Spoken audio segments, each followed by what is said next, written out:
2026 সালে আপনার মালদোবার visa ratio হচ্ছে 100%। বাংলাদেশ থেকে ভিজিট ভিসায় আসবেন, বাংলাদেশ থেকে আপনার খুব কম সময়ে কম টাকায় মলদোবা আসবেন। আবার অনেকেই দেখা যাচ্ছে এখন বর্তমানে একটা নতুন সমস্যা তৈরি হচ্ছে, মলদোবা আসার পর মলদোবার এয়ারপোর্ট থেকে ফেরত দিচ্ছে। বিভিন্ন ধরনের নানা বিষয়ে আপনার জটিলতার মধ্য দিয়ে যাচ্ছে মালদোবার ভিসা রেশিওগুলো। আসলে বাস্তবিকতাগুলো কি? হ্যালো গাইস, আসসালামু আলাইকুম। কি অবস্থা সবার? সবাই কেমন আছেন? আশা করি ভালো আছেন। আলহামদুলিল্লাহ আমি ভালো আছি। বরাবর মতো আপনাদের অত্যন্ত রিকোয়েস্ট একটা ভিডিও। সবাই আমাকে কমেন্টস করতেছেন, অনেকে আমাকে রিকোয়েস্ট করতেছেন যে ভাইয়া মলদোবাতে কি ভিজিট ভিসায় যাওয়া যাবে কিনা, ভিজিট ভিসায় এখানে আসার পর আপনি কাজ বাজ করতে পারবেন কিনা। অনেকে আবার বলতেছেন যে মলদোবাতে আসার পর আপনারা এখান থেকে গেম দিয়ে অন্য দেশে চলে যেতে পারবেন কিনা। এবং বর্তমানে নতুন একটা সমস্যা তৈরি হচ্ছে, সেটা হচ্ছে আপনার মলদোবার এয়ারপোর্ট থেকে অনেকেই রিটার্ন দিচ্ছে। আসলে বিষয়গুলো কেন হচ্ছে এবং প্রসেসিং যে বিষয়টা, এই বিষয়টা কেমন? আপনি যদি মলদোবাতে আসতে চান, আপনার প্রসেসিংটা কেমন হতে পারে, আপনার সময়টা কেমন লাগতে পারে, আপনার টাকার যে পরিমাণটা একজ্যাক্টলি সেটা কেমন হতে পারে। আনুষঙ্গিক বিষয় নিয়ে আজকের ভিডিওটি অত্যন্ত গুরুত্বপূর্ণভাবে সাজিয়েছি। আশা করি নাটাইন ভিডিওটি সম্পূর্ণ দেখবেন। তার আগে বলে নিই, আপনি যদি এই ভিডিওটি ফেসবুক থেকে দেখে থাকেন অবশ্যই পেজটিকে ফলো করে দিবেন। আর যদি আপনি ইউটিউব থেকে দেখে থাকেন, যদি আমাদের চ্যানেল নতুন হয়ে থাকেন, তাহলে অবশ্যই চ্যানেলটি সাবস্ক্রাইব করে দিবেন এবং পাশে আসা বেল আইকনটি চেপে দিবেন। আর যদি ওটা সাবস্ক্রাইব করে থাকেন, thanks a lot. So let's get start the video. তো চলুন ফার্স্ট অফ অল কথা বলা যাক। অনেকে আমাকে কমেন্টস করতেছেন মলদোবাতে আপনারা ভিজিট ভিসায় আসবেন, ভিজিট ভিসায় আপনারা এসে এখানে কাজবাজ করবেন, আদৌ এটা যৌক্তিক কিনা। ফার্স্ট অফ অল আমি ক্লিয়ার করি, মলদোবার ভিজিট ভিসার ক্ষেত্রে আপনার ই ভিসা হবে এবং দেখা যাচ্ছে আপনার মলদোবার ক্ষেত্রে যারা ভিজিট ভিসা এখানে আসার চেষ্টা করতেছে, বেশিরভাগ লোক তাদেরকেই এয়ারপোর্ট থেকে ফেরত দিচ্ছে। তার কারণ মলদোবা কিছুদিন আগেও আপনার এতটা প্রসিদ্ধ বা প্রচলিত ছিল না। বর্তমানে বাংলাদেশের ট্রেন্ডিং নাম্বার ওয়ান হচ্ছে আপনার মলদোবা। সো ঠিক সেই অনুপাতে দেখা যাচ্ছে একটা দেশের ইকোনমিক এবং ইমিগ্রেশন, তারা কিন্তু জিনিসটাকে পর্যালোচনা করে। বিষয়টা কেমন দেখা যাচ্ছে, বাংলাদেশ থেকে এইখানে আগে দেখা যাচ্ছে 1 বছর 2 বছর আগে দেখা যাচ্ছে আপনার একজন দুইজন লোকও আসতো না। এখন ওয়ার্ক ভিসা নিয়ে, ভিজিট ভিসা নিয়ে বিভিন্নভাবে এখানে হাজার হাজার লোক আসার চেষ্টা করতেছে। সো বিষয়টা ইমিগ্রেশনের নজরে চলে আসছে, যার জন্য আমি এক কথায় আপনাদেরকে বলবো যে মলদোবার ভিজিট ভিসা আপনি পেলেও পেতে পারেন, বাট এইখানে আপনি ঢুকতে পারবেন কিনা এটা একজ্যাক্টলি ভাবে কেউ বলতে পারতেছে না। তার কারণ বিগত দিনের যে হিস্ট্রিগুলো, এগুলো যদি আমরা মানে পর্যালোচনা করি, সেই দিক থেকে দেখা যায় ভিজিট ভিসা এখানে কেউ ঢুকতেই পারতেছে না। সো আপনি এখানে ভিজিট ভিসা এসে কিভাবে কাজবাজ করবেন, বিষয়টাকে বোঝার চেষ্টা করবেন। হ্যাঁ, ভিজিট ভিসার জন্য আপনার সময়টা কম লাগবে, প্রসেসিং এর ক্ষেত্রে খরচটা কম লাগবে, এভরিথিং সবকিছুই ঠিকঠাক রয়েছে। বাট আপনি সেই ভিসা নিয়ে এখানে আসার পর যদি আপনি এয়ারপোর্টটাকে ক্রসই না করতে পারেন, তাহলে আপনি এখানে আসবেন, আসার পরে কাজ করবেন কিনা, আপনি কাজ করতে পারবেন কিনা, এই প্রশ্নগুলো আমি মনে করি এখন অযৌক্তিক।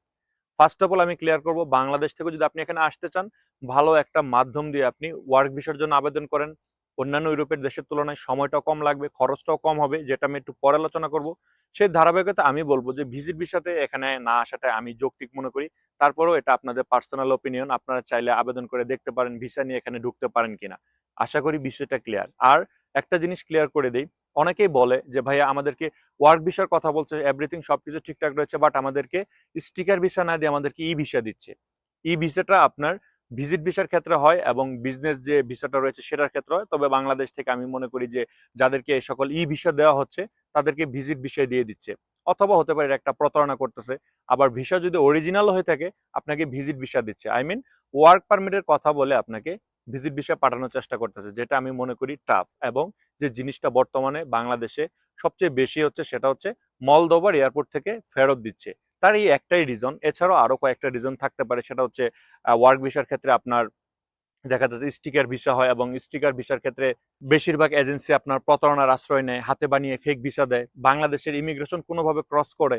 বাট বাংলাদেশের যে ইমিগ্রেশন, তারা জানেই না যে মলদোভা নামে একটা দেশ রয়েছে, এখানকার যে ভিসাটা কেমন হয় এক্সেক্ট এক্সেক্ট। আর বাংলাদেশের আমি গতকালকার একটা নিউজও দেখলাম আপনার সময় টিভিতে, যে ইতালি পর্যন্ত চলে গেছে ফেক ভিসা দিয়ে, ফেক ডকুমেন্টেশন দিয়ে। এখানে এয়ারপোর্ট সংক্রান্ত লোক এবং বিমান বাহিনীর কর্মকর্তা সবাই মিলে কাজটা করছে। সো আপনি মানে বাংলাদেশ থেকে যদি ফেক ভিসা নিয়ে আপনি মনে করেন যে আপনি বাংলাদেশ এয়ারপোর্ট ক্রস করতে পারবেন না, তাহলে আপনি ভুলের স্বর্গে বসবাস করতেছেন। এজেন্সিরা এতটাই চতুর, এতটাই চালাক, তারা এয়ারপোর্টের লোককে কন্ট্রাক্ট করে ফেলে, তাদেরকে টাকা খাওয়িয়ে আপনার এই ফেক ভিসা দিয়ে বাংলাদেশ তারা কোনো রকম পার করে দিবে। বাট আপনি কিন্তু ঠিকই মলদোবাতে আসার পর এখান থেকে ফেরত যাবেন। সো এই বিষয়গুলো অবশ্যই গুরুত্ব সহকারে নেবেন এবং এই জিনিসগুলোর প্রতি আপনারা ফোকাস দিবেন। অ্যাজ ইউজুয়াল আপনি ওয়ার্ক ভিসায় আসবেন, আপনি স্টিকার ভিসা নেবেন, আপনি বাংলাদেশ বিএমআইটি অফিসে গিয়ে নিজে মানে গিয়ে চেক করবেন সবকিছু ঠিকঠাক রয়েছে, এবং তারপর আপনি এখানে আসার চিন্তা ভাবনা করবেন। আশা করি বাংলাদেশের যে বর্তমানে রিউমার্স গুলো চলতেছে, এই দুইটা বিষয়ে ক্লিয়ার। চলুন এবার কথা বলা যাক যে আপনার প্রসেসিং সময়টা কেমন লাগতে পারে এবং কি কি ধাপ আপনার মানে পার হতে হয় প্রসেসিং এর ক্ষেত্রে, এবং সময়টা কেমন লাগতে পারে এবং খরচটা কেমন লাগতে পারে এই বিষয়ে। আবার অনেকে প্রশ্ন করেন এইখান থেকে বৈধভাবে বা অবৈধভাবে আপনারা সেন্ট্রাল ইউরোপে মুভ হতে পারবেন কিনা এই বিষয়গুলা। বাট এই বিষয়ে আসার আগে ছোট্ট একটা অনুরোধ, ভিডিও যদি ভালো লেগে থাকে এবং ইনফরমেটিভ মনে হয় তাহলে অবশ্যই লাইক, কমেন্ট এবং শেয়ার করবেন। অ্যাটলিস্ট আমাকে সাপোর্ট করার জন্য আমার চ্যানেলকে সাবস্ক্রাইব করে রাখবেন। অ্যান্ড দেন যদি ফেসবুক থেকে দেখে থাকেন ভিডিওটি বেশি বেশি শেয়ার দিয়ে দিবেন, যাতে বর্তমানের যে প্রতারণাগুলো চলতেছে এই জিনিসগুলো সম্পর্কে আমার সহজ সরল বাংলাদেশি ভাইয়েরা সচেতন হতে পারে। তো চলুন ফার্স্ট অফ অল কথা বলা যাক প্রসেসিং সম্পর্কে। মলদোভার যে প্রসেসিংটা হয় এটা কিন্তু অন্যান্য দেশের থেকে আলাদা। বিষয়টা কেমন? এখানে নিয়োগকর্তা আপনার জন্য হয়ে সব কাজ করে দিবে।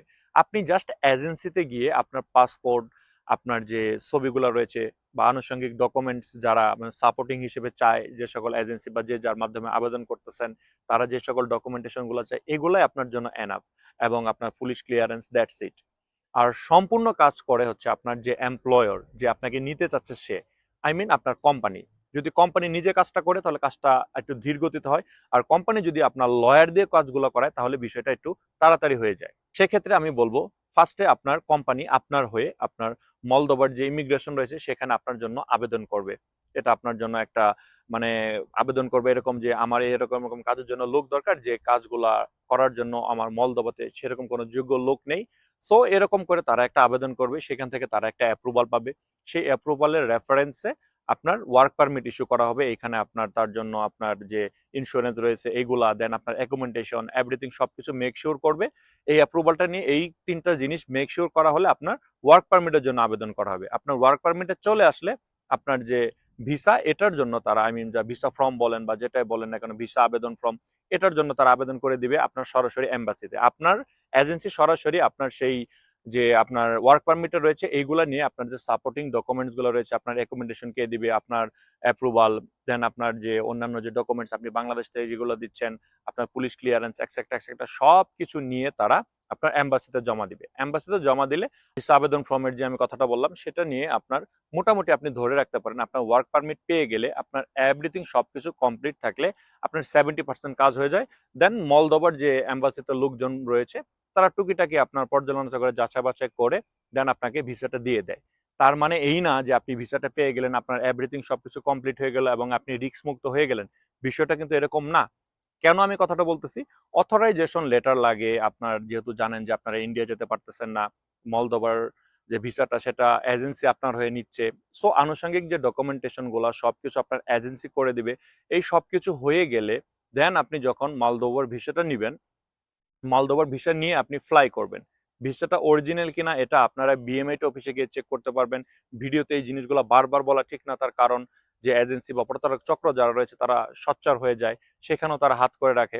সো আপনি এখানে ভিসাটা চেক করানোর পর আপনি ফ্লাই করে এখানে আসলেন। আসার পরে আপনার যেই এমপ্লয়ার বা যে আপনাকে নিতে চাচ্ছে বা যে আপনার কোম্পানি প্রতিনিধি, আপনি তার নাম্বারটা অবশ্যই হাতে রাখবেন, অবশ্যই আপনার কাছে রাখবেন।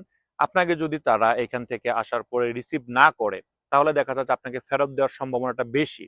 বর্তমানে যে সমস্যাটা হচ্ছে ফেক ভিসার কারণে, দেন আপনার এমপ্লয়ার বা মানে আপনার কোম্পানির পক্ষ থেকে কেউ এখানে এসে রিসিভ করতেছে না, মানে আনুষঙ্গিক কয়েকটা বিষয়ের জন্য, এবং আপনার ভিজিট ভিসা সন্দেহ প্রবণ করতেছে যে আপনি এখানে আসার পর থাকবেন না, এই সকল কারণে এয়ারপোর্ট থেকে ব্যাক করে দিচ্ছে। সো যে জিনিসটা আগে হতো না। মলদোভার ভিসা রেশিও এখন পর্যন্ত আলহামদুলিল্লাহ অনেক ভালো। বাট এই যে সমসাময়িক প্রবলেমগুলো বাংলাদেশের এজেন্সির প্রতারণা, আবার মানে আপনার সাপ্লাই যে কোম্পানি রয়েছে তাদের কাজবাজ করে লোকজন রিসিভ করতে আসে না, এবং ভিজিট ভিসায় যেখানে একজন, দুইজন, তিনজন বা পাঁচজন বাংলাদেশ এখানে ঢুকতো সেখানে 30 জন, 50 জন, 500 জনকে ঢোকানোর চেষ্টা করতেছে। এই জিনিসটাকে দিন দিন ক্রিটিক্যাল করে ফেলতেছে। সো আমি আপনাদেরকে বলবো যে আপনারা বিষয়গুলো গুরুত্বের সহকারে নিয়ে ভালো মাধ্যম দিয়ে আবেদন করবেন। অনেকেই বলেন যে আপনাদেরকে এয়ারপোর্ট থেকে বোঝা যাবে, বাংলাদেশ এয়ারপোর্টে আপনাকে আটকে দিচ্ছে। আমি কিন্তু বিষয়টা একটু আগেও ক্লিয়ার করে দিছি। সো আমি বলবো যে এই বিষয়গুলোর প্রতি গুরুত্ব দিয়ে যদি কোনো এজেন্সি সহমত প্রকাশ করে আপনি তার মাধ্যমে কাজ করতে পারেন। তার কারণ এখানে আসতে গেলে আপনার প্রসেসিং যে সময়টা আমি যে কয়েকটা স্টেপের কথা বললাম সবকিছু মিলে আপনার 3 মাসে আমি ধরে নিতে পারি যে এনাফ, এর থেকে বেশি সময় আপনার লাগবে না। সো আপনার ওয়ার্ক পারমিট হওয়ার পর আপনার আনুষঙ্গিক ডকুমেন্টস নিয়ে আপনি অথরাইজেশন লেটার নিয়ে যখন আপনি এম্বাসির উদ্দেশ্যে ভিসার জন্য জমা দিবেন, সেখানে আপনার মোটামুটি 15 থেকে 20 দিন বা কারো 1 মাস এর ভিতরে রেজাল্ট চলে আসে। সো ওভারঅল সময়টাকে যদি আপনি কাউন্ট করতে চান সেক্ষেত্রে দেখা যাচ্ছে আপনি 4 মাস বা 5 মাস একদম ফেলে দিলে আপনার 6 মাস, এর থেকে বেশি কোনোভাবে লাগা সম্ভব না। 6 মাসের ভিতরে আপনি এখানে চলে আসতে পারবেন যদি কোম্পানি রিলায়েবল হয়। তবে একটা জিনিস অবশ্যই অবশ্যই চিন্তা করবেন, এখন বর্তমানে যে পরিমাণ আবেদন হচ্ছে এবং যে পরিমাণ লোক এখানে আসার চেষ্টা করতেছে এবং আসতেছে, সেই তুলনায় দেশটা কিন্তু অনেক ছোট, কাজের পরিধিগুলো অনেক সীমিত। এই বিষয়গুলো কিন্তু মাথায় রাখবেন। আবার অনেকেই চিন্তা ভাবনা করেন যে এখান থেকে বৈধভাবে আপনি যেতে পারবেন কিনা। দেখেন ভাইয়া, আপনি বাংলাদেশ থেকে যেরকম ওয়ার্ক পারমিট নিয়ে যেরকম এম্বাসি ফেস করে 3 মাস 4 মাস ওয়েট করে দেন আপনি মলদোভাতে আসছেন, ঠিক এইখান থেকেও আপনি যদি সেন্ট্রাল ইউরোপে মুভ হতে চান, ঠিক আপনার এরকম ভাবে ওয়ার্ক পারমিট এভরিথিং সবকিছু কালেক্ট করতে হবে। বাংলাদেশে আপনি কোনো একটা এজেন্সি পেয়েছেন, বাট এখানে আপনি এজেন্সি পাবেন কিনা এটা সময় সাপেক্ষ ব্যাপার, এবং 2 4 6 মাস 1 বছর যদি আপনি এখানে না থাকেন, আপনি যদি পুরনো না হন, তাহলে আপনি এই লাইন গেট গুলো বের করতে পারবেন না। হ্যাঁ, ঠিক আছে, আপনি এখান থেকে বৈধভাবে ওয়ার্ক পারমিট নিয়ে আপনি সেন্ট্রাল ইউরোপে মুভ হতে পারবেন। এটা আপনার জন্য খুবই সহজ হবে যদি আপনি এখানে এসে 6 মাস বা 1 বছর থেকে সবকিছু পরিচিত হয়ে দেন আপনি আবেদন করেন। সো আমি বলবো যে যারা অবৈধভাবে এখানে এসে এটাকে মানে হাব হিসেবে ব্যবহার করে গেম দিয়ে আপনারা সেন্ট্রাল ইউরোপে যাওয়ার চিন্তা ভাবনা করতেছেন, এখন এই রিস্কটা নেওয়ারই কোনো দরকার নেই। তার কারণ ইউরোপীয় ইউনিয়ন নতুন একটা ল ইমপ্লিমেন্ট করছে এবং তারা সেই আইনের উপর একদম কঠোরপন্থী ভাবে লেগে রয়েছে।